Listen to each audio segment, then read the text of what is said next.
Meu irmão, mais um domingo de ABT, né? Uma missão muito importante para nós crescer na aprendizagem da palavra. Quem lembra do texto da lição passada? Esse é Manuel que deu aula. Deus que justifica. Deus que justifica. Faz só um resumo sobre isso e a gente já entra na lição de hoje. Como é que Deus nos justifica? Quem lembra? Não é só no outro, né? Vai começar a gravar, aprender as coisas mesmo. Mata até encucar, né? Eu chamo encucar, né? A palavra. Como é que Deus nos justifica? Pelo perdão, pela renúncia. Nos perdoa, né?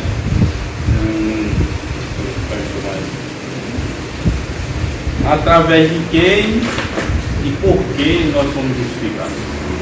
Por Jesus. Sacrificador.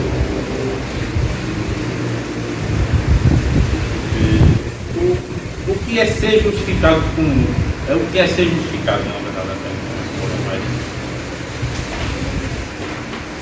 porque todas essas lições que a gente está dando, desde a primeira lição, elas vai ser só aqui. Ela vai se conectando uma por uma, para a gente poder entender o que é o plano perfeito de Deus. Na primeira lição foi o sentido bíblico de salvação, né? Que é salvação na perspectiva do Antigo Testamento. O Diana falou na perspectiva do Antigo e depois na perspectiva do Novo Testamento. Aí a lição 2 falou do problema do pecado. Todos nós pecamos, distantes da glória de Deus. Romanos 3:23, 3:26. Todos nós pecamos, não há um sequer, né? Agora Romanos 3, vamos lá.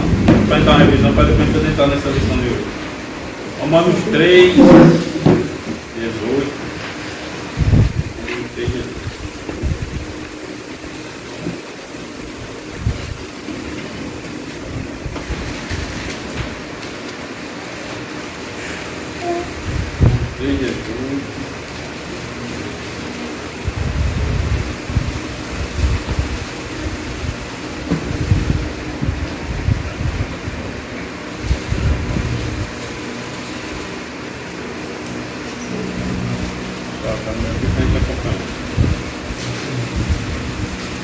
Na verdade seria do 11 ao 18, né?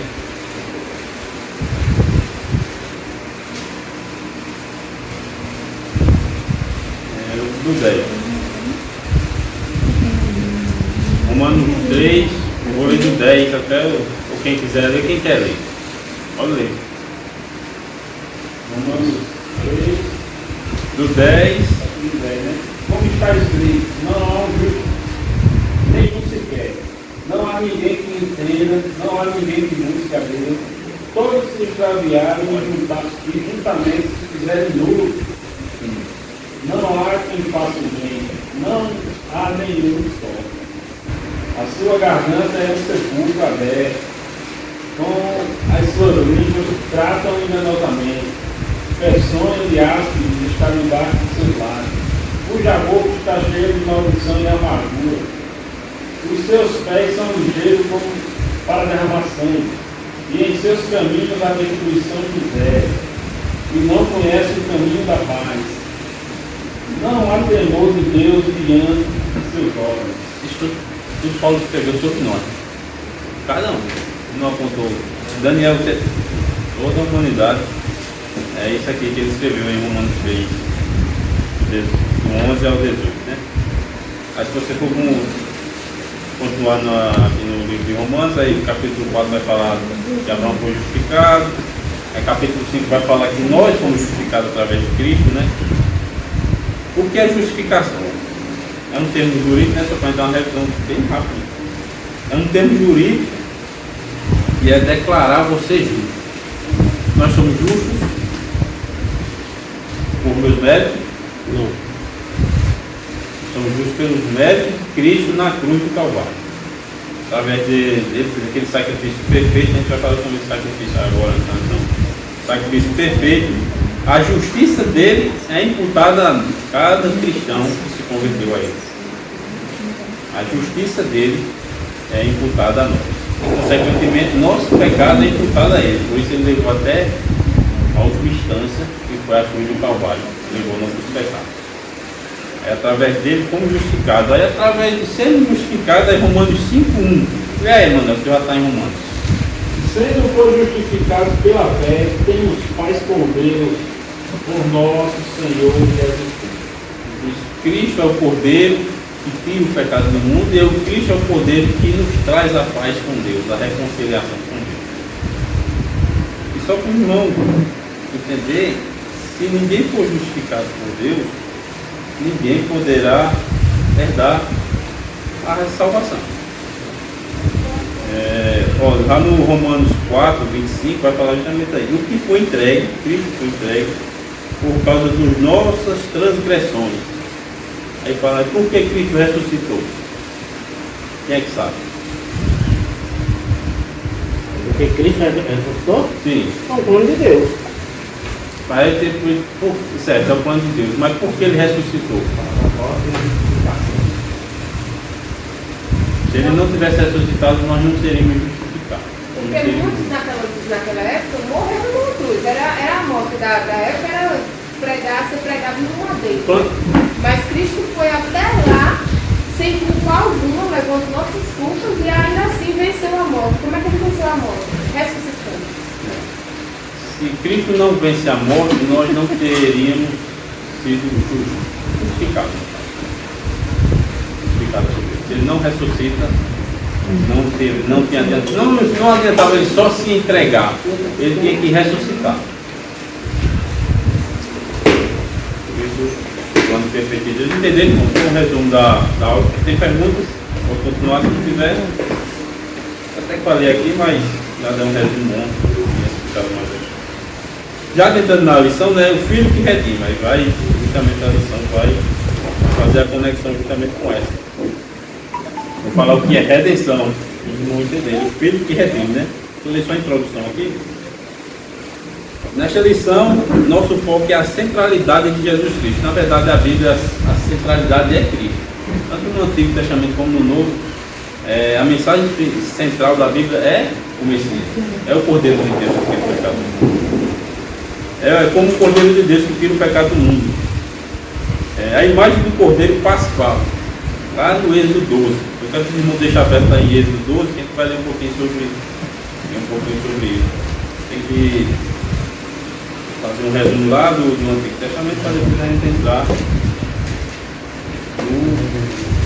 Deixa aberto aí Êxodo 12, quem abriu, capítulo 12.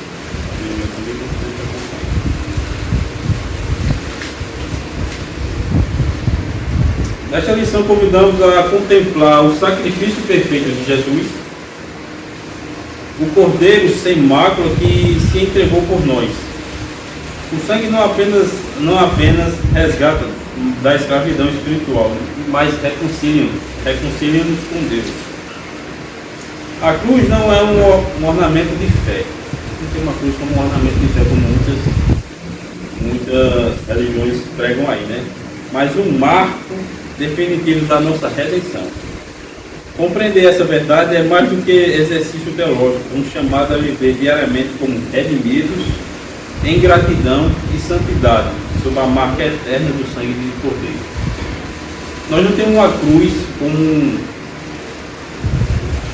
uma imagem, né, de adoração, como a cruz lá na parede, na joelha. Temos uma cruz como sinal de redenção na nossa vida. A cruz é o sinal de redenção. Entendendo isso aqui, não é só um ornamento de fé. Vamos usar um cordão com um crucifixo. A cruz é muito mais do que isso. Quando a gente olha para a maravilha da cruz, a gente vê como Deus nos amou, como Deus é misericordioso sobre nós, né? Foi a introdução, né? A gente vai entrar agora no primeiro tópico da lição. O Cordeiro da Páscoa, um símbolo de salvação. No Antigo Testamento tinha quando Deus levou o povo lá dos egípcios, né? Instituiu a primeira Páscoa, que está em Êxodo 12, também no capítulo que eu pedi para os irmãos a ver. A instituição da primeira Páscoa, né? Quando Deus libertou Israel da escravidão dos egípcios. O livro do Êxodo abre um dos capítulos mais dramáticos da história bíblica. O povo de Israel, descendente de Abraão, vive há séculos, né? Viveu 430 anos de escravidão. Isso passou 4 séculos, quase 4 séculos e meio de escravidão pelo Egito, né? Está lá em Êxodo 1. Abra aí, Êxodo, está no livro, capítulo 1, versos 12 e 13. 12 e 13 no livro de Êxodo. Capítulo 1, versos 12 e 13. Só 2 versos.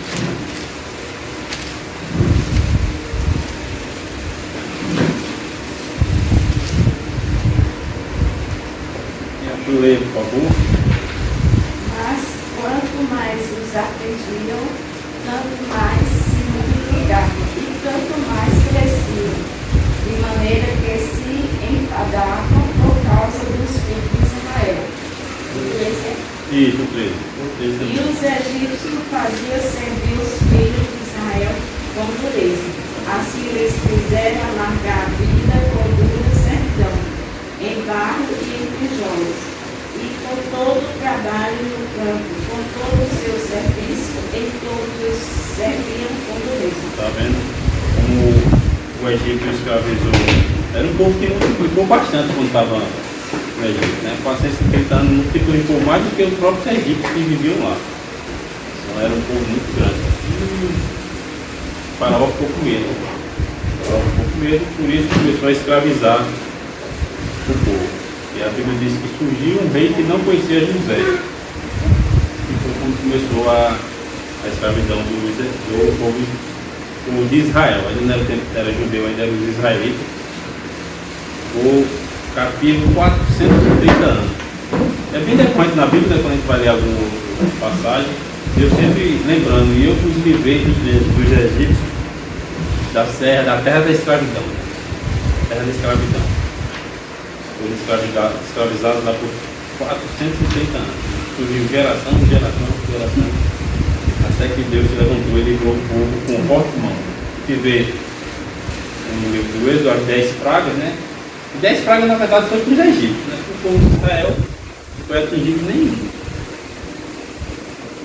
Eu não gosto de chamar, aqui eu falo 10 pragas, mas na verdade são 10 maravilhas, coisas extraordinárias. O peso das correntes não se limitava ao trabalho forçado, a um jugo sobre a alma da vida, né, que já é o pecado, uma vida sem liberdade e sem esperança. Por isso, lá no Egito, o povo era escravo, era basicamente como nós éramos escravos do pecado. E a simbologia lá da escravidão do Egito, né, nós éramos escravos do pecado. Por isso Deus levantou um libertador. Por isso Moisés é o libertador. Tipifica Cristo, o libertador também. O tipo de Cristo, né, que chama na teologia. Essa condição simboliza a realidade espiritual de toda a humanidade. Sem Deus, cativa ao pecado. Nesse cenário de opressão, Deus levanta Moisés como instrumento de libertação. Tem toda a história. Uma das histórias mais conhecidas da Bíblia é a história de Moisés, né? Não vou ficar lembrando de tudo a história de Moisés, mas veja como a forte mão de Deus levantou Moisés, com milagres e maravilhas, libertou o povo da escravidão do Egito. Os irmãos te perguntam nesse primeiro tópico, entretanto, pode estar parado e perguntar, nem que está respondendo. Aqui é o contexto do cordeiro, né? Aí sim, a partir do histórico para a gente poder. Deixa aqui, ó. Êxodo 12, 8. Vou ler a partir do 8. Quem acompanhar comigo o Êxodo 12, verso 8. Isso já é Deus falando para Moisés. Naquela noite comerão carne assada no fogo, com pães sem fermento e ervas amargas. Não como animal cru. nem cozido em água, porém assado no fogo. Já falando do sacrifício do cordeiro, né? A cabeça, as pernas e as vísceras. Não deixem nada do cordeiro até pela manhã. O que, porém, ficar até pela manhã, queime. E assim vocês devem comê-lo, prontos para viajar. Eles cearam, né? Já pronto, já para partir. Já era para estar pronto. Já está arrumadinho, sandália, mochila.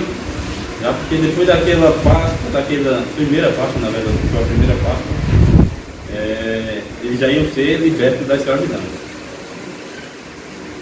E assim vocês devem comer, já prontos para viajar, com sandálias nos pés e um cajado na mão. Como depressa. Não tudo que eles saborearam, né? Já depois eles saborearam, mas foi com rapidez. É a Páscoa do Senhor, porque naquela noite passarei pela terra do Egito e matarei na terra do Egito todos os primogênitos, tanto de pessoas como dos animais, e executarei juízo sobre todos os deuses do Egito. Eu sou o Senhor. Deus veio com juízo sobre o Egito, né? E aquele que não tinha a marca do cordeiro, que era o sangue de Cristo nos liberta de todo pecado, né? João 9, 1 João 1,9, os purifica de todo pecado, né? Isso ia ser morto nessa noite aqui. Nessa manhã aí, depois dessa noite aí ele saiu. Isso aí, depressa. Já estava pronto, já estava tudo pronto. Porque depois dessa noite vocês vão ser libertos. Não é uma noite dessa aí. Foi uma noite foi um misto de sentimentos, né? Para o povo egípcio e para o povo hebreu. Hebreu, a alegria, né? E para o povo egípcio, chorando, lamentando a morte dos primogênitos, né? Foi um pranto que nem se imagina, né? Mas para o povo que não era o povo de Deus. Deus livra o seu povo. O sangue de Cristo é para o povo dele, não é para todo mundo, é para o povo dele, o povo que se converteu a ele. O sangue dele faz, liberta-nos de todo mal, né? Já no subtópico 2, a instituição da Páscoa. Aí já vamos voltar aqui na instituição da Páscoa, porque isso todas a instituição da Páscoa lembra o sacrifício, é um tipo de Cristo lá na cruz de Calvário. Por isso era o cordeiro, né? Na Páscoa aqui, era um cordeiro sem mácula, limpo, de um ano, limpo, sem mancha. O cordeiro de Deus que tem pecados é Cristo, limpo, sem mancha, sem pecado, sem erro, sem dolo, né? Depois de 430 anos de escravidão no Egito, Deus começou a libertar o povo de Israel. O Senhor instruiu Moisés com detalhes preciosos, que não eram meramente rituais, mas sim expressões de fé e obediência. Não era somente um ritual aquele que eles faziam, né? Era uma expressão de fé e obediência, simbolizando justamente lá na cruz do Calvário. Cada família deveria escolher um cordeiro, sem macho, né? Sem mancha, já li, de um ano. O sangue deveria ser aplicado nas ombreiras, né? A marca. Por isso o cristão tem a marca do sangue de Jesus. O cristão tem a marca do sangue de Jesus, né? Deveria ser aplicado nas ombreiras e nas vigas das portas. E a carne deveria ser assada e comida com pães asmos e ervas amargas. Então quer dizer que tinha que comer tudo, né? Até quando eu li aqui, o que sobrasse eles tinham que queimar. Queimar para não. Porque era o primeiro rito que tinha que ser dessa forma que Deus ordenou. Além disso, todos deveriam estar vestidos para a jornada. Está pronto para fugir para a jornada, que era uma jornada grande, que eles não sabiam que ia durar 40 anos, por causa deles mesmos. Durou 40 anos, foi por causa deles mesmos. Porque a gente vai, quando vai lendo o livro desse, a gente vai ver que o povo sempre lembra, como era bom as cebolas, os pepinos lá no Egito. E Deus cuidando do povo lá no Egito. Você tem noção, sandália não se desgastou, roupa não se desgastou, usaram uma roupa durante 40 anos. Tem a coluna de fogo que durante no deserto é os dois extremos. De dia é quente demais e de noite é frio demais. De dia tinha a nuvem, né, que cobria o fogo para abranger, para aliviar o calor. E da noite tinha a coluna de fogo que era justamente para aquecer o povo. durante o frio. Deus cuidou do povo durante esses 40 anos. Quando a gente vai para casa, devagar, eu boto a briga assim, para esconder do sol, né? E esse povo andava sem precisar botar a mão na cara. A sombra abrasava, né? Diminuía a intensidade do calor do deserto. E como você falou, que uma lição está interligada à outra, tudo que ele vai falando aí, eu vou lembrando da primeira lição que Luciana ministrou, né? A salvação era no Antigo Testamento, como era, e no Novo Testamento. Então, todo esse plano aí de levantar um libertador e de tirar o povo do Egito da escravidão era um tipo de libertação, de salvação, de resgate, e isso nos lembra a primeira missão, que era como era a salvação no Antigo Testamento, era de livramento, de resgate, de libertação do povo. Parece que no Antigo Testamento também está assim, de libertação. E tudo apontando para Cristo, né? O tipo, a tipologia.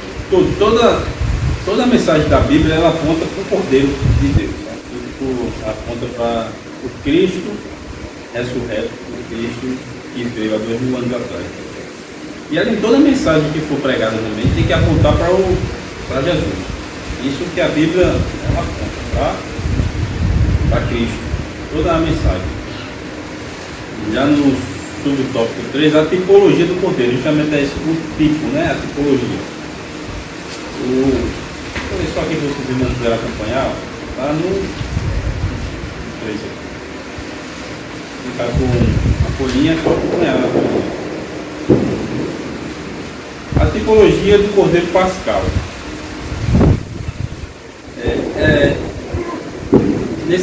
Essa primeira Páscoa foi com a ordenança do Senhor, que justamente todos os judeus tinha que fazer isso durante todo o ano, né? Todo ano, uma vez por ano, era necessário fazer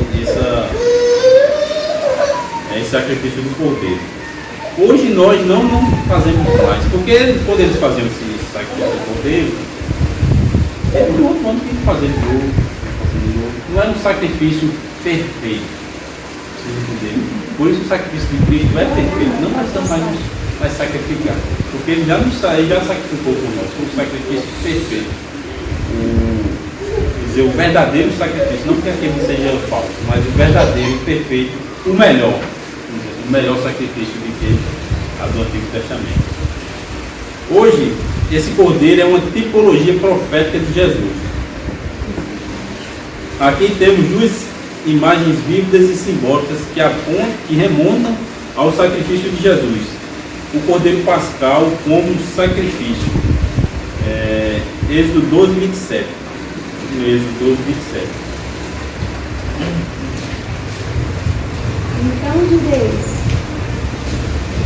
Então direis, este é o sacrifício da Páscoa ao Senhor, que passou as casas dos filhos de Israel no Egito, quando feriu aos egípcios, e livrou as nossas casas. Então o povo inclinou-se e adorou. É o sacrifício da Páscoa do Senhor. O sacrifício que livrou o povo dos egípcios, foi liberto. A palavra Páscoa significa passagem.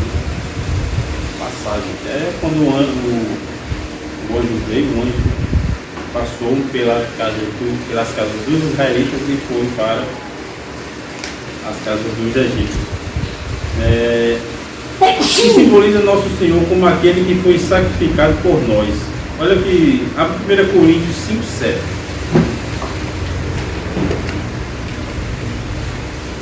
1 Coríntios 5,7. Vamos falar justamente um pouco sobre isso.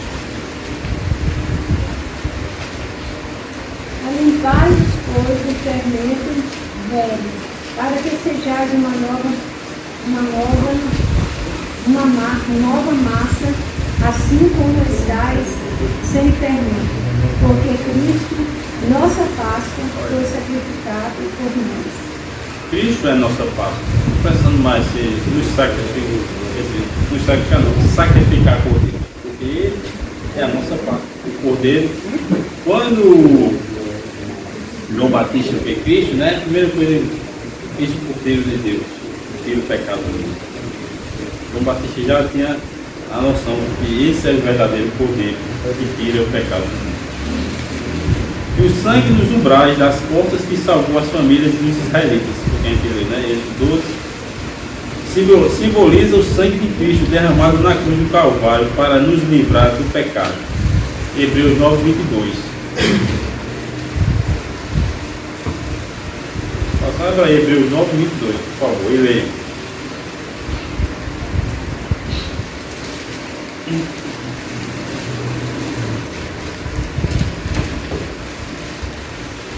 Se abrir e ler, por favor, me ajuda.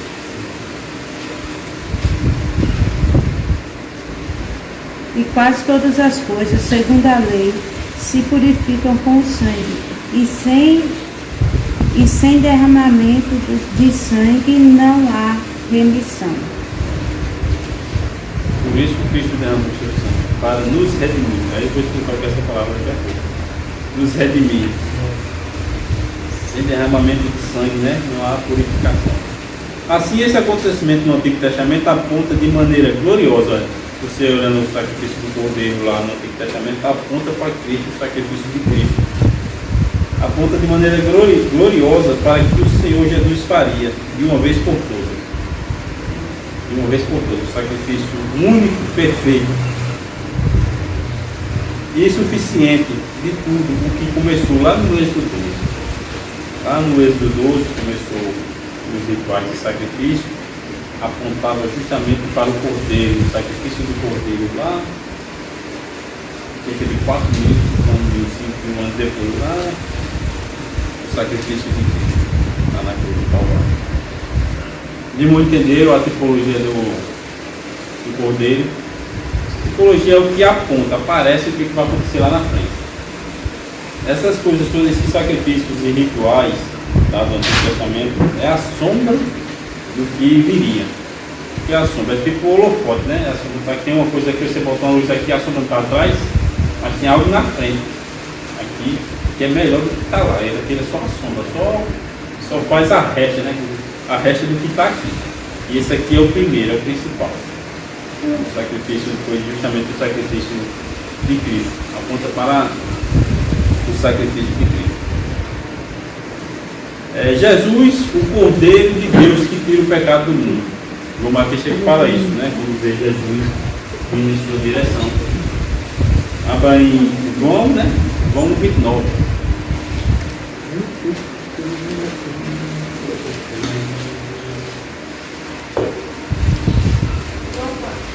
No 29.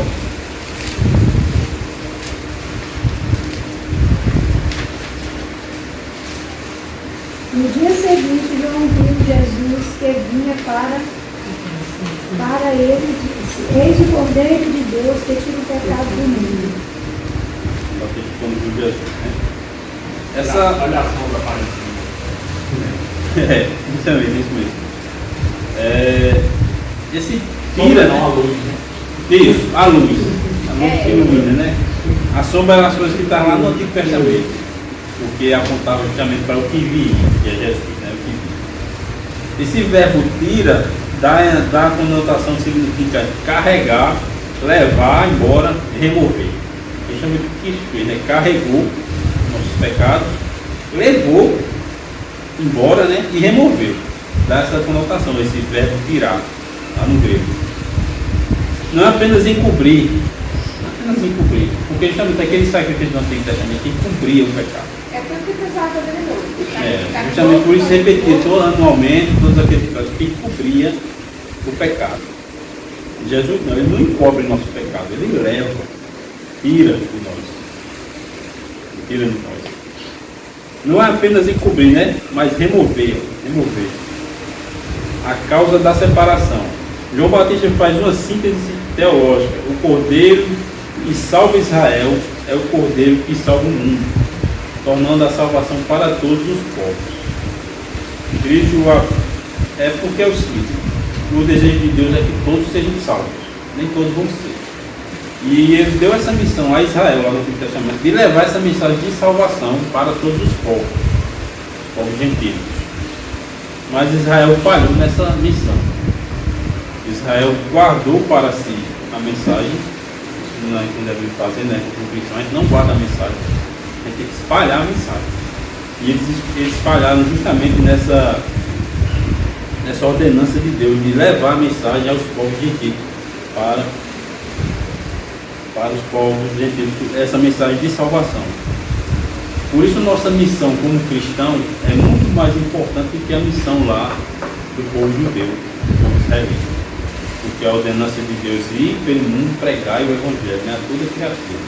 Levar a mensagem de salvação a toda criatura. Nós não aprendemos a mensagem e guardamos a mensagem. Essa mensagem é feita para ser espalhada para todos os povos. E agora eu pensando aqui, quando ele falou desse verbo no grego, né, de tirar o pecado, remover, levar, tirar, é realmente não encobrir. Por quê? Porque um primo meu que é caminhoneiro, na noite aí, ele não dormiu, não descansou, só tomando aquele piquenique, sei lá. Enfim, aconteceu um acidente na estrada, ele atropelou alguém e teve que responder pelo caso, né? Respondeu, pagou, foi preso, passou lá confusão e tal, e cumprindo a pena, foi liberto.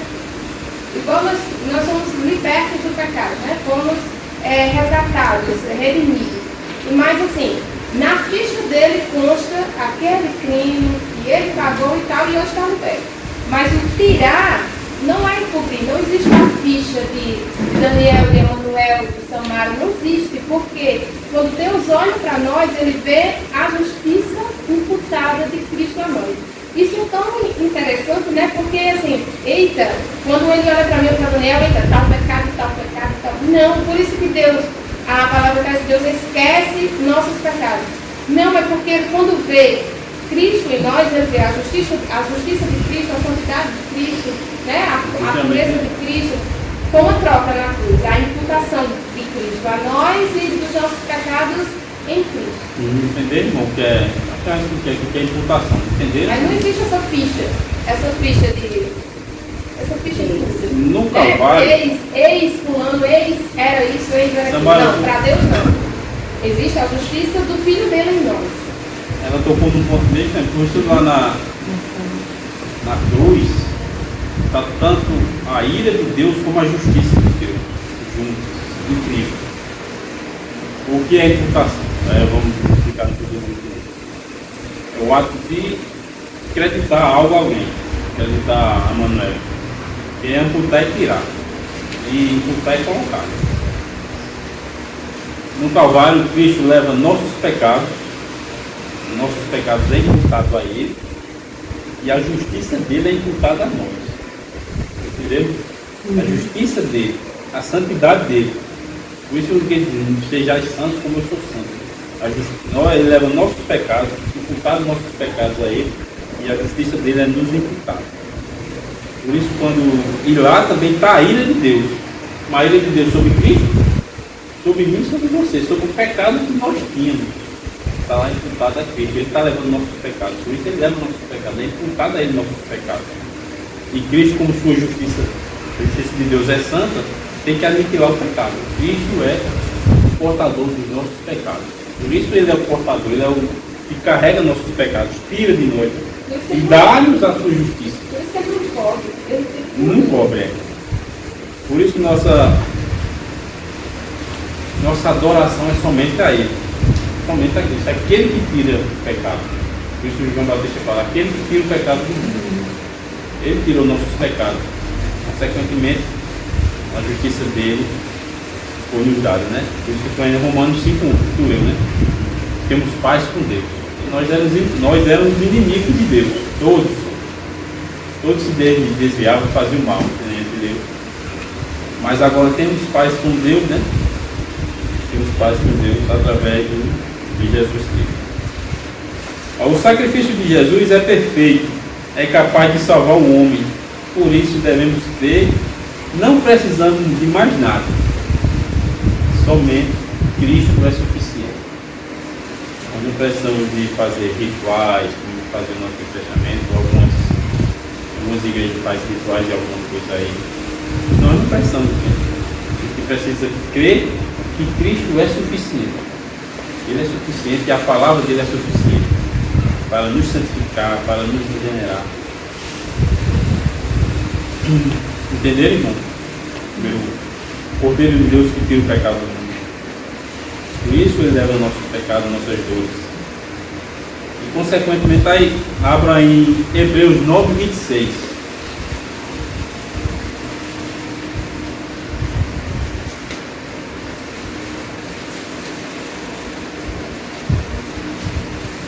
De outra maneira, necessário lhe fora padecer muitas vezes desde a fundação do mundo, mas agora na consumação dos séculos, uma vez se manifestou para aniquilar o pecado pelo sacrifício de si mesmo. Olha, justamente é o que eu expliquei agora, né?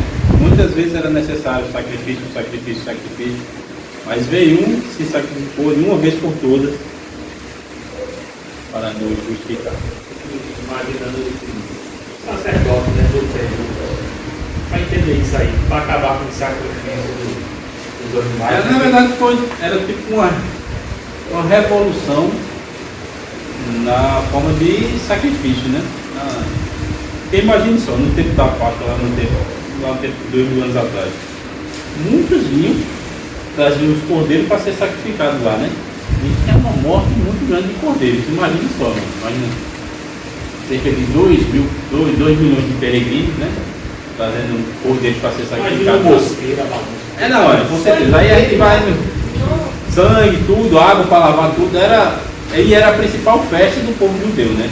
Não é só uma festa, era uma celebração ao Senhor. Tem açougue que a gente vai comprar carne, a roupa dos meninos, tudo de branco. Você Imagina só. O povo do açougue, todo vez que sacrifica de sangue, eu já fico meio assim, imagina. Imagina o sacerdote de branco, né? Para poder emolar o cordeiro, cortar tudo, sujava tudo, com certeza lá. Quando Cristo diz, eu sou o cordeiro, quando João Batista diz, eu sou o cordeiro de Deus, que Cristo é o cordeiro de Deus que tira o pecado do mundo, ia acabar com isso. Ia acabar com esse sistema de sacrifício levítico, que é o mais correto. Ia acabar com isso, por isso foi. Não chamam que Jesus foi um revolucionário. Jesus não é revolucionário, não. Revolucionário sempre é coisa errada. Jesus não é um revolucionário. Jesus é o portador da mensagem. Né? Porque se no Antigo Testamento apontava para ele, pronto, agora ele chegou. Aí chegou, pronto, está cumprido. A toa que Paulo se encanta, dizendo, ó, ele está cumprindo, tem que acabar comigo. Isso. Nós nenhum conseguimos cumprir todas as ordenanças da lei, né? Ele disse que a justiça de Cristo foi imputada a nós, então ele não cumpriu todas as ordenanças da lei. Essa justiça de ter cumprido as ordenanças da lei, é imputada a nós. Justamente essa justiça também, de ter cumprido toda a lei, todo o ritual. Por isso o sacrifício perfeito cumpriu tudo. Não é mais necessário sacrificar animais. E até para o povo, até para os cristãos na igreja primitiva também foi difícil no início, né, da conversão deles lá, entender que não precisava mais sacrificar animais, e circuncisão, essas todos os rituais da lei. Quando você vai ler o livro de Atos, você vê que teve um conselho justamente sobre isso, sobre os gentios terem adentrado junto com o judeu, né? Que para o judeu entrar na casa do gentio era abominação, não podia entrar. Impuro. O gentio é impuro. Isso é aquela visão de Pedro, tudo o que a gente traz no professor justamente sobre isso, como era a perspectiva da igreja primitiva, logo depois. Por isso Deus levantou Paulo, outra visão de como era o gentio. Já é outra coisa. Hebreus 9, que a irmã leu, né? Aniquila o pecado. Cristo aniquilou o pecado. Foi o vencedor. Não, o senhor está em uma coisa, senhor. Diga, O senhor está falando assim, os irmãos estão falando acerca do sacrifício perfeito de Cristo, de fato é isso que nós acreditamos como cristãos. Mas como explicar, por exemplo, para alguém lá fora que não tem esse mesmo entendimento que nós temos, não tem essa mesma compreensão bíblica que nós temos, não tem essa mesma visão que nós temos. Como explicar para alguém lá fora, por exemplo, se alguém perguntar, vocês acreditam que esse Jesus é o sacrifício perfeito, que veio para tirar o pecado do mundo, e isso é o que nós acreditamos. Mas como explicar para alguém lá fora se ele perguntar, por exemplo, e por que a humanidade ainda continua pecando? Se vocês acreditam que Jesus veio para tirar o pecado do mundo, E como o senhor bem falou, frisou bem, ele removeu uma vez que ele removeu como um sacrifício perfeito dele na cruz, uma vez removido, é removido definitivamente. Mas como alguém questionar a gente lá fora, porque não tem essa mesma compreensão que nós temos, como explicar isso? Se Jesus removeu definitivamente o pecado mínimo, porque a humanidade continua pecando. Como explicar isso? Primeiramente, a gente tem que mostrar para a pessoa, para o de que ela precisa ser salva, né? Precisa ser salva. Todos nós, porque primeiramente mostra também como nós somos pecadores. Porque tem muita gente que se acha que não é pecador. Não tem muita gente que se acha que é o bom. Porque eu faço boas obras. Eu me achava também. Eu não vejo no fundo das pessoas. Porque eu não faço isso, não faço aquilo, não bebo, não faço essas outras bagunças todas aí. Eu sou bom. Não, eu não sou bom de Deus. Deus me vê como bom. Na minha perspectiva, né? Na minha perspectiva, eu sou bom. Eu faço isso, eu faço aquilo, ajudo os outros, faço boas obras. Eu mereço o céu. Mereço o céu. Eu tenho essa perspectiva. Quando o Espírito Santo veio e nos convenceu do pecado, da justiça e do juízo, nós entendemos que nós precisamos de um Salvador. Por isso nós temos que pregar que a humanidade precisa de um Salvador, que você está dizendo, mas entender que eles são pecadores. Entender que eles são pecadores, que muitos não acham que são, não. Mas aí a pergunta dele foi se a gente explicou que Cristo tira e não encobre, né? Isso se ele tira, porque a humanidade continua pecando. Cristo removeu, e isso é o que a Bíblia diz, Cristo removeu o pecado do mundo, e uma vez, como o senhor falou, removido é removido definitivamente, não é removido e colocar de novo. Cristo veio e tirou o pecado de forma de vez, definitivo. Mas alguém lá fora vai questionar, não, se vocês pegam que Jesus tirou o pecado do mundo, por que a humanidade continua pecando? Porque uma vez, se eu der uma caneta para o senhor e for aí tirar, eu digo, não, Daniel, irmão Daniel, eu estou tirando essa caneta porque não está fazendo bem para o senhor, eu estou tirando definitivamente. Eu não vou entregar de novo para o senhor. Mas alguém lá fora vai questionar, se vocês pegam que Jesus veio para tirar o pecado do mundo, por que a humanidade continua pecando? Alguém lá fora vai questionar. Aí como explicar isso? Não, eles questionam mesmo. É o seguinte, porque quando Cristo veio e tirou o pecado do mundo, veio para aquele que crê nele que ele tirou o pecado. Eu, você, todos que estão aqui. Para quem crê nele. Se eu Essa não creio. retirada é a escravidão total. Nós éramos escravos. Aqui quando os hebreus foram resgatados, né, os israelitas, né? Para não conflito depois os israelitas, nem todos acreditaram em Moisés, mas foram no oba-oba, né? Foram no vamos que vamos todo mundo. Quando Cristo tira o pecado do mundo, é o pecado meu, seu, mas daquele que crê nele. Tem que crer nele para ele poder se resgatar. A minha esposa, tem que evangelizar. O mundo em si não creia dela. Eu via na cara dura. O mundo em si vê Cristo como, como eu falei, um revolucionário que mudou a cosmovisão da religião. Não. Cristo não veio mudar a cosmovisão da religião, não. Cristo veio tirar o pecado do mundo. O mundo, quando eu digo é eu, você, os cristãos. Daniel, eu acho assim que quando a pessoa vai pregar, que vai mostrar no questionamento desse, a pessoa tem que mostrar que para que esse pecado seja tirado, a pessoa tem que se converter e se arrepender, reconhecendo que é pecador. Porque é como o Samara falou também, porque muitas pessoas acham que não são pecadores. Então, para a gente responder, perguntar, e por que ele veio e tirou, e por que tem muito pecado? Tem muito pecado porque as pessoas não creem no que Deus fez isso. Então, a gente só vai conseguir entender que Jesus veio e tirou esse pecado se a gente acreditar em Jesus. Mas tem muitos ali que não acreditam em Jesus. Eles só vão entender isso quando eles verem, notar, reconhecer que são pecadores, reconhecer que precisa de Jesus, do Salvador. É aí que ele vai sentir no coração que esse pecado foi tirado. Isso. Há um momento que eu reconheço que eu sou pecadora. Há um momento que eu reconheço que eu preciso de um Salvador. Às vezes a gente acha que nós somos muito bonzinhos. Até a gente que está na igreja. Sou muito bonzinho, eu não faço isso, eu não faço aquilo. E temos que entender que a todos os dias a gente tem que ainda estar pedindo para o Senhor vir e salvando a gente todo dia. E nós mesmos. E nós mesmos. Porque a luta do cristão, ele tem 3 batalhas. Ele luta contra si mesmo, contra o mundo e contra Satanás. É 3 contra 1. E eu acho que a luta maior é a contra si mesmo. Você luta sua luta contra a própria internamente. carne. Sua luta internamente. Paulo diz: o que eu tenho de bom eu faço, de mal que eu faço, né?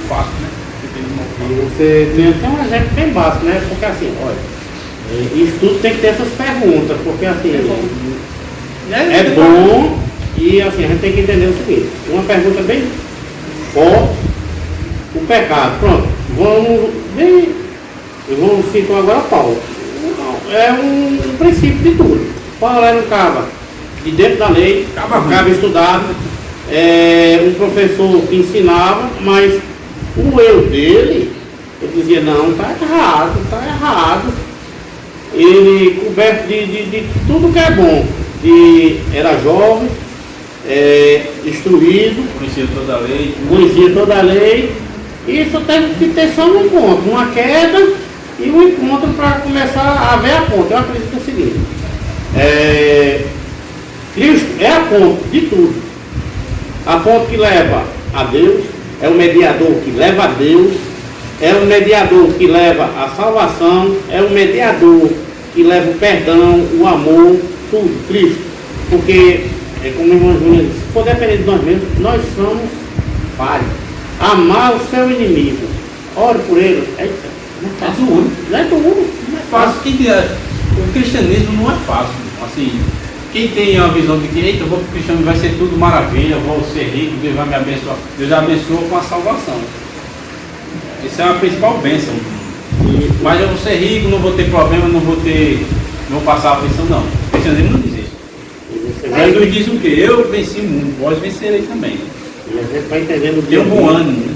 A gente vai entendendo o dia a dia, como a gente vai montando o nosso dia a dia. A gente monta todo dia. Você vê que hoje, como é difícil a gente estar aqui reunido, trocando ideias, ouvindo a mensagem, porque muitas vezes você que está aí na frente faz um gabarito, diz, isso aqui é o gabarito, aula, né? É o gabarito, é o que o meu povo precisa ouvir. E você começa a ministrar, Deus começa a tocar algo no seu coração e você vai, como gabarito, você já esquece. Deus começa a ministrar em você, é o que a gente está ouvindo, né? E deixa que o irmão teve a oportunidade, que ele fala sobre amar o nosso inimigo, né? E nosso inimigo, que como ele falou, os 3 que a gente tem que batalhar, né? Contra nós mesmos, contra o mundo e contra o Satanás. Mas não é esse inimigo aí que nem fala em amar não, tá? É aquele, às vezes pode ser aquele vizinho. Eu vou falar aquele vizinho que a gente ajeitou a calçada lá em casa, mas a gente mandou ficar cerâmica. Só que a gente tem carro. Em cerâmica você sai, vai quebrar tudo, né? Aí o que o pedreiro fez? Vamos botar um cano entre a lombadinha de entrar e a calçada, porque aí a gente, vou falar emenda, emenda tudo e o carro não quebra. Tudo quebra, tudo um cano. A água vem e tal, passa pelo cano. Só que a vizinha da esquerda, a vizinha que eu tenho que amar, ela não vai me impedir de eu tirar ela diz, aí fica juntando água. Só que a gente já percebeu que não é nada de esgoto, nada de nem água. Até porque não está no chuveiro, né, gente? O povo lava o carro na parte mais de cima, tem também um esgoto, estourava muito, quando estourasse lá. Vem a água e fica encostada não só na casa da gente, toda a frente das casas está lá com a água. É o cano de vocês, esse bicho mal feito, Daniel pegou a meio de ponta, a marreta, tirou o cano. A água continua lá encostada, ou seja, o problema era o cano. Não, vizinho, o problema não era o cano, o problema era o esgoto lá estourado e a água está passando. Aí o irmão dele vai começando a gente amar o vizinho, amar, vizinho. Até a cerca elétrica dela, gente, que arrebentou lá, ela foi seu esposo, que ele é eletricista, e ele tem a ferramenta de torar. Menina do céu. Que menina minha, você? Não acha? Mas a gente tem que então assim, amar. é ela que a gente tem que amar. O mestre ensinou, né? mestre dos mestres ensinou a amar, então a gente tem que ser discípulo dele, né? Em amor. Eu acredito uma coisa do Daniel Mais Samara. Eu aprendi a inverter as coisas. Porque quando você começa a um pouco inverter as coisas, é onde você acha a fraqueza e acha a força. Foi seu vizinho que ele é eletricista. Foi. Ela botou na casa dele, porque ele é eletricista, tem as ferramentas de torar lá. Tu quer ver, assim, como eu aprendi certas coisas, tem hora que eu sou bruto, eu sou ruim, tem hora que eu sou um cordeiro daquele, mas algo dessa proporção. O que eu dizer a você? Se eu botar na sua escada, dizia sua cerca está caída, eu vou ajeitar. Compre o material para botar. Você vai ajeitar porque você quebrou. Não, minha filha. Vou ajeitar porque você precisa de alguém como eu para ajeitar para você. E eu não vou lhe cobrar. Compre o material, é duas coisas. Ou ela vai ficar sem chão ou vai ficar mais brava. Ele olhou bem nos olhos dela e disse, me diga só por que eu, Daniel, iria cortar você. Aí ela ficou. Mas eu vou ajeitar. Sei. Mas vamos seguindo, né? Bora seguir. Assim, a vida do cristão não é fácil. É. Isso que a gente passa, isso é coisa feita. A gente tem muito mais perseguição pela frente. Os apóstolos sofreram muito mais perseguição do que isso. Eu não sou melhor do que nenhum deles. Que nem eu falei, que todo mundo entendeu. Mas isso aqui vamos. Aniquila o pecado. Cristo não veio ao mundo apenas para ensinar verdades bíblicas ou ser exemplo de virtude. Não veio só para isso, né? Veio para resolver definitivamente o problema da humanidade, que é justamente o problema do pecado. No caso aí da condenação em si, né? Porque aí volta para a linha do irmão lá da questão do tirar. No caso, a humanidade continua pecando. Aí aqueles que creem em Cristo não amam mais pecar. Porque a gente continua pecando, né? A gente não ama mais pecar. Mas a condenação, Cristo tirou a condenação. Quando nós vivíamos no mundo e fazíamos essas práticas, a gente estava normal, não estava? Normal, não tá, irmão? E para mim, quando eu fazia um monte de coisa, eu estava normal. Se hoje, pelo menos, eu mentir, o Espírito Santo fala o quê? Fica martelando, né? Quando você não tem Espírito Santo, você não liga para isso. Você fazia normal, mas eu vou para ele de novo, tá bom?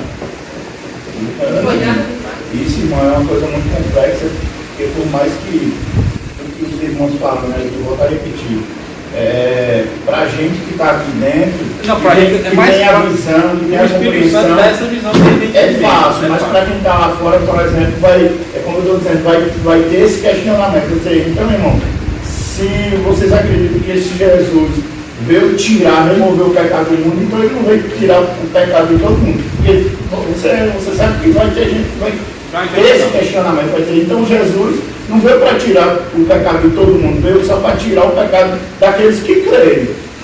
Porque vai ter gente que vai ter esse questionamento. Porque, como eu estou falando, a gente que aqui tem dentro, que o Espírito Santo, como o irmão falou, abre a nossa visão, a gente tem essa compreensão, a gente acredita que Jesus veio para tirar o pecado do mundo, mas para quem não está lá fora, vai fazer esse questionamento. Vai dizer, então, o Jesus que vocês pregam, ele não veio para tirar o pecado de todo mundo, veio para tirar só para aqueles que creem.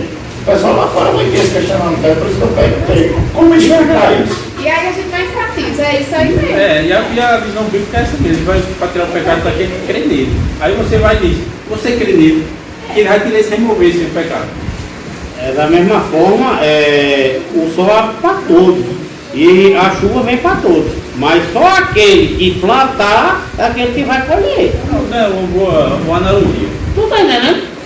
Vem para todos, o sol vem para todos, a chuva vem para todos. E eu entendo a preocupação do irmão. A gente, antes de evangelizar, a gente vai falar, o não vai se converter, não. É porque a gente está preocupado com uma parte que não é nossa. Não é questão de emocionado, não é questão de preocupação, não. É questão de a gente, quando lá fora, como igreja, a gente precisa ir lá para fora, mas a gente precisa ir estruturado. A gente precisa ter base para argumentar. Porque eu estou dizendo que eu já passei muita igreja pregando. Isso para a glória de Deus. E eu vejo um monte de cristão, de crente indo lá para fora evangelizar, sem ter estrutura, sem ter base. É verdade. Aí a senhora imagina pegar um crente dentro da igreja, irmão Daniel, chegar lá dentro e se deparar, por exemplo, com um macumbeiro que for te questionar. Ou a senhora vai falar o quê?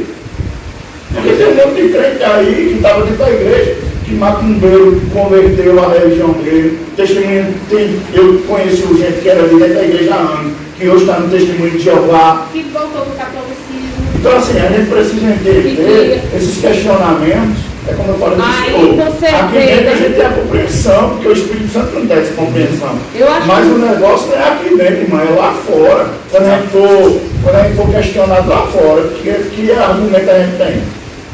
Mas Você aí tá por isso vai entendendo? perder. E eu acho que, Doutrina, mas tipo, não uma vai perder. pessoa dessa que é convertida, que conheceu a Cristo, e ela volta para uma macumba, ou seja, outra religião, ela verdadeiramente não conheceu Cristo. É o que eu ia dizer agora. Né? Também tem Eu creio Não é dessa sempre forma que a luz do que Evangelho nunca. As Mas pessoas que é- veio. 1 João, usando o capítulo. 1 João diz que tinha muitos dos meus de nossos, mas não eram dos nossos. Saíram. É 1 João, só no capítulo. Mas eu acredito em uma coisa, presta atenção. Essa pessoa, só Peraí, porque é termina, bom. senão tu vai dar. Essa pessoa que veio para a igreja, teoricamente se converteu e depois voltou a essas outras religiões, eu creio que o Espírito Santo nunca habitou nessa pessoa. Porque aquele que conhece verdadeiramente Cristo não abandona. Não. Aquele que conhece. Você pode desviar. tropeçar no meio da caminhada, mas se o Espírito Santo mesmo habitou em você, se você vai converter, você volta. O filho pródigo, né? É o filho pródigo. Eu acredito em uma coisa, meu irmão. Veja só. Hoje, nós, seres humanos aqui, irmãos, queremos a facilidade. O que é a facilidade? Hoje, os crentes de hoje, ele quer, essa folha é benta, é santa. Essa folha aqui, você pegar ela, você escreve seu pedido, seu sonho, suas conquistas, e com essa caneta aqui você faz milagre. É, basicamente. Por isso que o povo faz igual ao Egito. Que saudade da cebola, que saudade disso. É como o João disse, a base. O que que acontece? Pessoas de dentro da igreja, eu e muitos, que é a facilidade. Ah, o irmão não é batizado. Pô, tira uma da nossa igreja aqui. Eu não sou batizado com o Espírito Santo, então ele foi botando aquelas vagazinhas. Você pegou um dia e disse, irmão, como é que a irmã não é batizada com o Espírito Santo, que tem uma oratória linda, quando a irmã está orando, abrindo um culto aqui, Deus fala tremendamente através da sua oração, isso é o Espírito Santo. Como a irmã não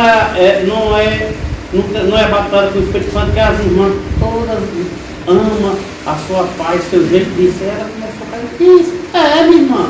Assim, o problema de hoje dos cristãos é o querer fácil, querer muito e querer estar nos status, não quer estar pequenininho, não ser simples, porque a gente está aqui, ó. Tem que ter isso aqui, perto, e tá para lá questionamento, não concordamos com tudo, mas tem que ter. Não, eu peço até desculpa. Tem que ter. Assim, Não é bom, eu é preciso ser bom. muito franco. Tem que Eu ter. preciso ser muito franco, porque eu já passei, como eu falei por irmãos, para a glória de Deus. Eu passei em dezenas e dezenas de igrejas, Campinho e fora de Campinho. E o que eu vejo é uma geração que está totalmente despreparada. Eu vou explicar por quê. Se pegar, eu digo com muita propriedade isso, eu quero muito estar equivocado em relação a isso. Se pegar mais de 70% dos crentes dentro da igreja, se jogar lá fora, irmão, ele leva uma rasteira, irmão. Porque não tem estrutura, não tem base para argumentar e debater com ninguém lá fora. A Bíblia chega a ser enfática em dizer o seguinte, o próprio Deus, através do profeta, ele vai dizer, o meu povo, a minha tradução chega a dizer assim, o meu povo é destruído, porque lhe falta conhecimento. É verdade. Então assim, isso é triste, porque o que a gente vê na geração de hoje, Aqui era para estar lotado de gente. E eu chego a escutar, isso é triste, porque eu chego a escutar de muitos irmãos. Gente dizendo assim, não só de escola dominical, mas de curso. Às vezes dá pouquinha gente, e às vezes até o pastor lá frente diz, não, irmão, só está aqui quem Deus matou. É mentira, irmão. O senhor acha que Deus não queria que aqui tivesse vontade de gente aprendendo a palavra dele? Mas é porque o povo não tem mais compromisso, não tem o desejo de mais aprender de Deus. O coração não está mais aqui. Fome de conhecimento de Deus. O coração não está mais aqui, o coração está longe. Às vezes está dentro da igreja, mas o coração está muito longe daqui. Às vezes participa dos cultos, às vezes está num conjunto, mas só por liturgia, mas o coração está muito distante daqui. Não sente mais nada, não tem mais visão de nada, não consegue absorver mais nada. Então, assim, é uma realidade, mas é uma realidade triste. É por isso que eu fiz essa pergunta, porque é o seguinte, se Deus nos permitir ir lá para fora, porque ele deixou claro que ele chamou a igreja dele lá para fora. É o que a gente não tem o hábito de fazer isso. A gente não tem, a nossa geração não tem o hábito de fazer isso. A gente chamou, Cristo nos chamou para lá para fora. Vocês concordam comigo? Mas por que Deus não está permitindo a igreja dele ir lá para fora? Porque ele está vendo que a igreja está despreparada. É como eu falei para o senhor. A igreja em si não quer buscar, né? Se a gente, irmã Samara, Deus nos permitir, por exemplo, ir evangelizar, eu não estou generalizando, tá? Nos permitir evangelizar, por exemplo, numa praça da Bandeira, numa praça do Sítio, eu estou dizendo que eu trabalhei muito tempo no centro. Naqueles noiados lá, irmão, eles vão começar a questionar, e se a gente não tiver base para isso? E a gente não aí vai falar o quê? Jesus te ama. A gente vai chegar só a dizer aqui, irmão, Jesus te ama. Ele vai dizer, eu sei que ele me ama, e aí? Vai falar mais o quê? Vocês têm mais o quê para mim? O senhor está entendendo a minha pergunta, o meu questionamento? Então assim, a igreja precisa se preparar. A igreja precisa ter uma base bíblica, uma estrutura, não só espiritual. Para quando lá na fora a gente for questionar acerca da nossa fé, acerca porque acreditamos que Jesus é o Cordeiro perfeito, esse sacrifício foi perfeito, que ele de fato é o Cristo que veio para tirar o pecado do mundo, a gente tem base para argumentar. Aí estamos numa igreja que as ministrações são cristocêntricas, são maravilhosas, as ministrações. Temos um EBD bastante forte, local de aprender. Aí, para sermos bons apologetas, que é isso que nós devemos ser, todos somos teólogos, não só aquele que faz um curso superior, mas aquele que estuda sobre Deus e fala sobre Deus e lê a Bíblia, é teólogo. Então, se eu tenho receio de ir lá para fora e ser engolida por um mormonismo, por um testemunho de Jeová, por um adventista, e eu não tenho respaldo para isso, eu, Samara, tenho que reconhecer que eu preciso mais de EBD, que eu preciso mais de doutrina, que eu preciso mergulhar nas escrituras, que eu preciso buscar, entende? E Deus, me ajudando nessa preparação, vai me dando oportunidades para que eu venha falar daquilo que eu estou aprendendo dele. Não devemos recuar, porque a igreja está despreparada. Eu entendo a visão do irmão, a igreja está despreparada. Mas falta de ensinamento não tem, falta a igreja vir. Falta a igreja buscar, né? O povo carece por falta de conhecimento, mas não por falta de quem ensina. Porque eu era daqui, saí daqui, fui para outra, aprendi. Aqui é uma escola. Eu fui para outra, aprendi e voltei. Irmão, aqui é uma escola. Tem igreja que você vai e não ensina a palavra não. Ensina o mover. E mover não evangeliza, mover não tem respaldo, mover você é engolido lá fora. Mas aqui tem. Então, o meu convite à igreja é, se você não se sente, se esse tem todo esse medo de, não, mas se eu for falar lá fora e falar porque a humanidade ainda peca, o que é que eu vou dizer? Isso é o básico do básico do básico. Jesus, olha hoje a lição, a redenção, né? Ele veio para tirar o pecado do mundo, que é como foi lido aqui.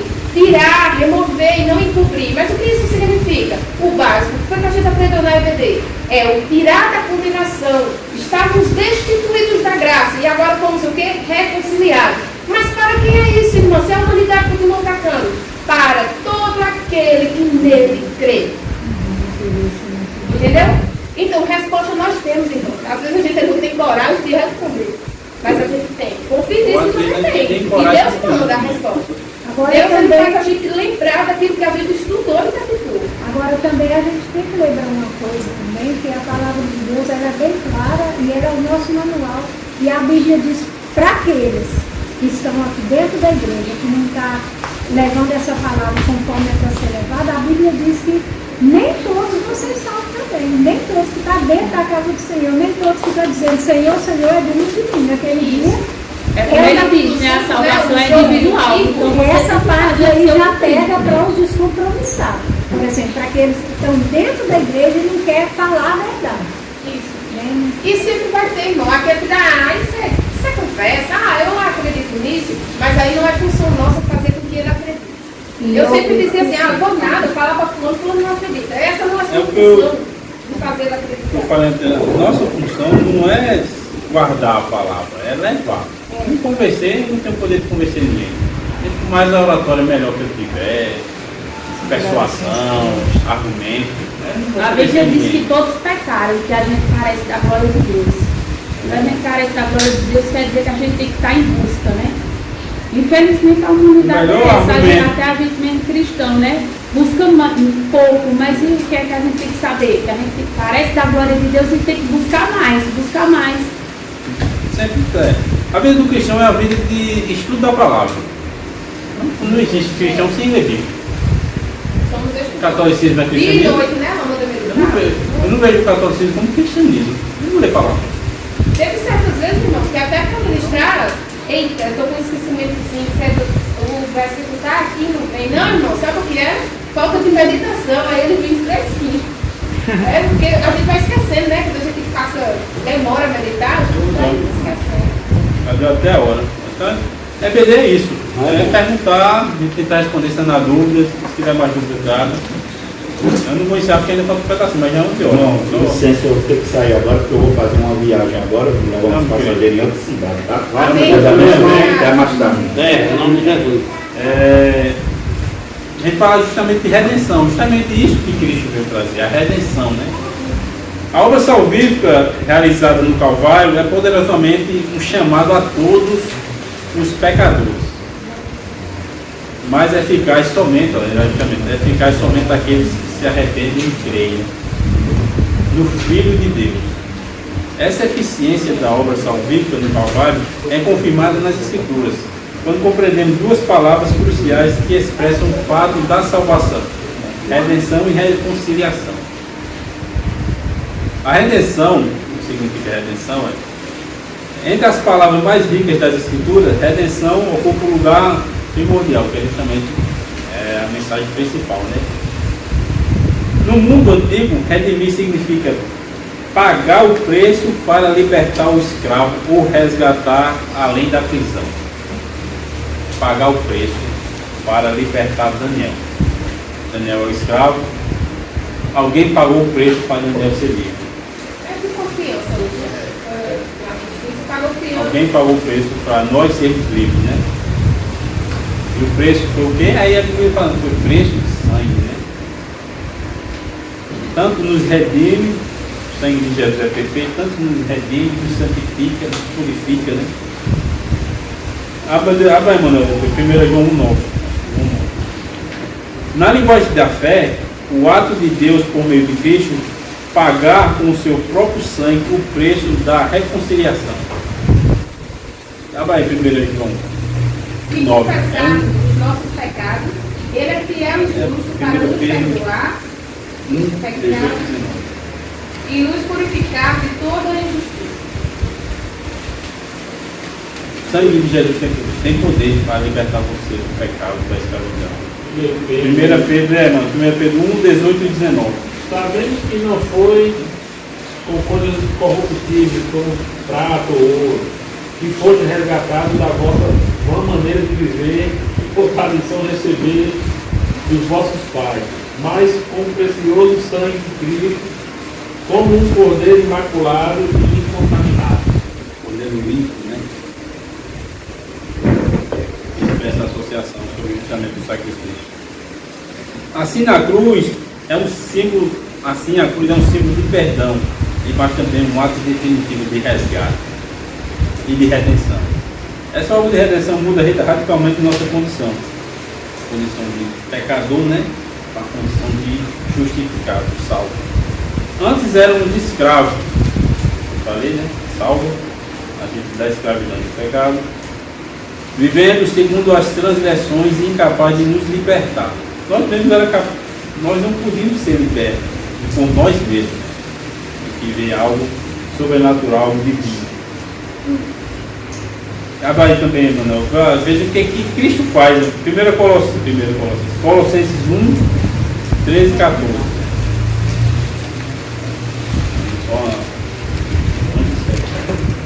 Colossenses 13 e 14. Por favor, abra aí.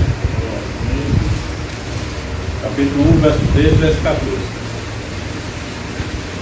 O qual nos tirou da potestade da trevas e nos transportou para o reino do Filho do seu amor, em quem temos a redenção pelo seu sangue, a saber, a remissão dos pecados.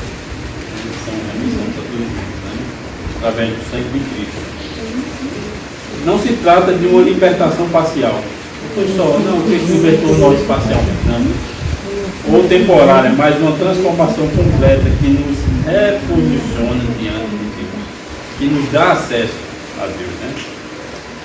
1 Coríntios 6, 20. Lê aí para a gente encerrar. Lê aí. 1 Coríntios 6, 20. Porque fostes comprados por bom preço, glorificai, pois, a Deus no vosso corpo e no vosso espírito, os quais pertencem a Deus. Bom preço. Nós não pagamos preço. Eu gosto que quando alguém diz, tem que pagar preço, o preço já foi pago. De uma vez por todas. O que nós temos que nos santificar, né? A pagar preço, já foi pago o preço de uma vez por todas, como a gente já falou. E justamente por esse preço pago é que nós fomos reconciliados com Deus, como que Emanuel leu, Romanos 1, 5, 1, né? Temos paz com Deus. A parte do sangue de Cristo que Ele nos traz. Por isso Ele diz, eu vos dou a minha paz vos dou, não a dou como o mundo dá. A paz de Deus, a paz de Cristo. É isso, irmão. Temos essa lição. Tem mais perguntas, se tiver, guarda para a próxima lição a gente poder responder. Os irmãos entenderam que a redenção, como o sacrifício de Cristo é maravilhoso. Quando olhamos para quando a gente lê e imaginar Jesus na cruz, lembra dessa lição aqui. Nós fomos redimidos, porque Ele nos amou. Né? Foi por causa do nosso amor, Ele nos amou. Amém, irmão? Amém.